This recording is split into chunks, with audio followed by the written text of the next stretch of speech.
ముఖ్యమంత్రి గారికి నీ లెటర్ ప్యాడ్ పైన నువ్వు కూడా లేఖ రాయి. మొత్తం లాస్ట్ 5 years లో కేదర్ కి ఎవరితోటి సంబంధాలు ఉన్నాయి, ఎవరెవరికి కేదర్ తోటి బిజినెస్ సంబంధాలు ఉన్నాయి, కేదర్ తోటి ఎవరెవరు కలిసి ఉంటుండే అన్ని విషయాలపైన విచారణ చేసి తెలంగాణ ప్రజల ముందు వాస్తవాలు బయటపెట్టాలని చెప్పి నేను ముఖ్యమంత్రి గారికి లేఖ రాస్తా. నిజంగా నువ్వు నీ కుటుంబ సభ్యులకి కేదర్ తోటి సంబంధం లేకపోతే నువ్వు కూడా లేఖ రాయాలని చెప్పి నేను కేటీఆర్ కి సవాల్ చేస్తున్నా.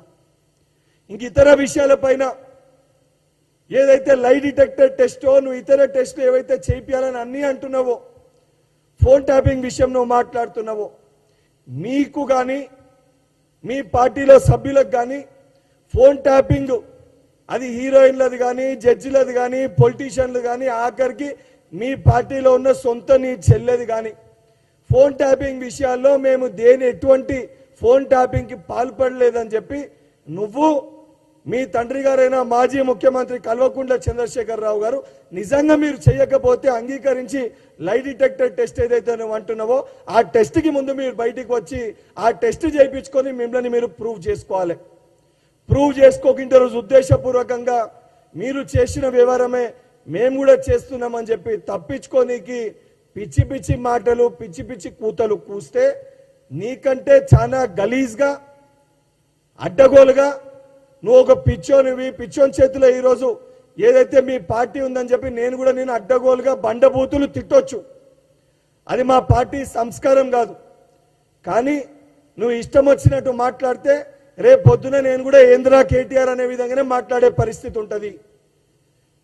నువ్వు మా ముఖ్యమంత్రి గారిని ఉద్దేశించి మాట్లాడితే రేపు పొద్దున ఈ తెలంగాణ దొంగని రాళ్లతోటి తరిమి కొట్టాలనే విధంగా నా ప్రవర్తన కూడా ఉంటుంది.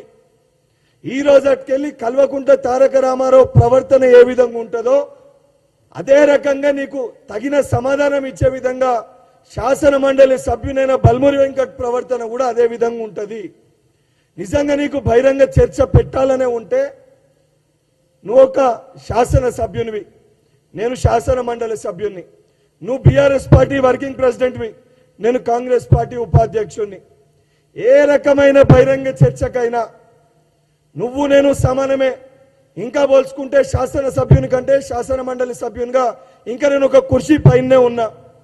నేను ఏ రకమైన బహిరంగ చర్చ కన్నా నీతోటి సిద్ధంగా ఉన్నా. ఇవన్నీ విషయాలపైన నిజంగా నీకు చిత్తశుద్ధి ఉంటే, నిజంగా నీకు బాధ్యతనే ఉంటే చర్చ పెట్టనీకి మీ నాయనని నువ్వు అసెంబ్లీకి తీసుకురాలేకపోతున్న విషయము ఈరోజు తెలంగాణ సమాజంలో ప్రజలందరూ కూడా గమనిస్తున్నారు. బహిరంగ చర్చ పెట్టుకోవాలని నీకు చాలా కుతూహలంగా గులనీకి ఏదైతుందో నీ కుతూహలాన్ని తీర్చనీకి కాంగ్రెస్ పార్టీ పక్షాన శాసన సభ్యునిగా నువ్వు, శాసన మండలి సభ్యునిగా నేను, వర్కింగ్ ప్రెసిడెంట్గా నువ్వు, ఉపాధ్యక్షునిగా నేను ఏ రకమైన బహిరంగ చర్చకన్నా నేను సిద్ధంగా ఉన్నా. నువ్వు అడిగిన ప్రశ్నలన్నిటికీ కూడా నేనేదైతే ఈరోజు నిన్ను ప్రశ్నించే విషయాలన్నీ కూడా నీకు సంబంధం లేకపోతే, నిజంగా నీకు దమ్ము ఉంటే, చీము నెత్తురు అనేది ఉంటే, నేను చెప్పిన విషయాలు అవాస్తవం అయితే ప్రెస్ మీట్ పెట్టి ఈ విషయాలన్నీ అవాస్తవము, మాకు ఎటువంటి సంబంధం కేదర్ తోటి లేదు, నేను యూకే పోయి ఎటువంటి టెస్టు చేయించుకోలేదు, నా బాడీ నేను డిటాక్సిఫికేషన్ కూడా చేసుకోలేదని చెప్పి నువ్వు బహిరంగంగా నువ్వు ప్రెస్ మీట్ పెట్టి నువ్వు చెప్పు. తర్వాత నువ్వు తప్పనిసరిగా ఇవన్నీ పాల్పడ్డావని చెప్పి ఆధారాలతో సహా ఎవిడెన్సెస్తో సహా నేను ప్రూవ్ చేయడానికి సిద్ధంగా ఉన్నాను. ఇవన్నిటినీ పక్కన పెట్టి ఇష్టం వచ్చినట్టు మాట్లాడి ఇష్టం వచ్చినట్టు గౌరవ ముఖ్యమంత్రి రేవంత్ రెడ్డి గారిని విమర్శిస్తే అడ్డగోలుగా నిన్ను కూడా తిట్టాల్సిన పరిస్థితి ఏర్పడుతుందని చెప్పి కేటీఆర్ని మీడియా ముఖంగా హెచ్చరిస్తున్నాను.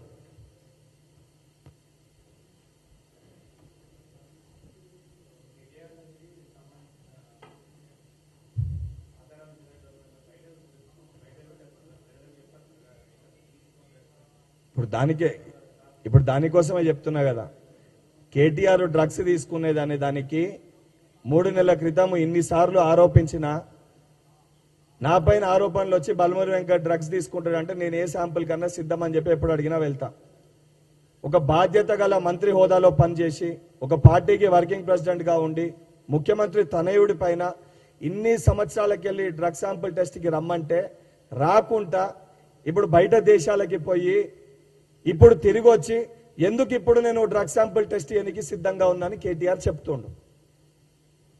నిజంగా బాధ్యతనే ఉంటే ఆ రోజే కోర్టుకు పోకుంటే ఎక్కడికి పోకుంటే వచ్చి డ్రగ్ శాంపుల్ టెస్ట్ ఇచ్చేటోడు. యాజ్ ఎ డాక్టర్గా శాంపుల్ ఎన్ని రోజులు ఉంటుంది,